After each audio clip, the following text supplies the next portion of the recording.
Ce brise-roche hydraulique s'active depuis lundi pour dégager la route. Et il a bien travaillé.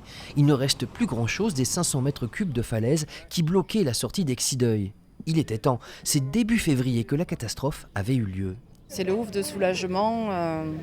Nous allons maintenant sur la partie la plus agréable de ce chantier, éliminer ce caillou, purger et puis sans perdre de temps, continuer le reste des travaux de manière à ce qu'au plus vite nous puissions emprunter de nouveau cet axe, un des 3 axes principaux du village. Le rétablissement de la circulation n'est cependant pas pour demain. Après l'évacuation de ces rochers, d'autres travaux vont suivre. C'est la partie émergée de l'iceberg, c'est la partie des travaux qu'on réalise au préalable pour derrière pouvoir se laisser la place de d'effondrer de dérocter en fait les masses qui sont résiduelles instables et derrière réaliser des travaux de confortement de terrain.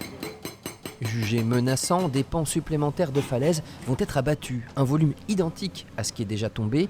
Afin d'éviter les mauvaises surprises, des instruments de mesure ont été posés sur la roche. On voit 2 capteurs qui s'appellent des extensomètres qui mesurent des déplacements de la falaise en continu. Les extensomètres sont en marche, la centrale d'acquisition est ici. Et en cas de déplacement de quelques millimètres, on reçoit une alerte. Autre installation étonnante, ce mur de paille, installé pour protéger une maison située face à la falaise. La durée totale des travaux est estimée à 6 mois.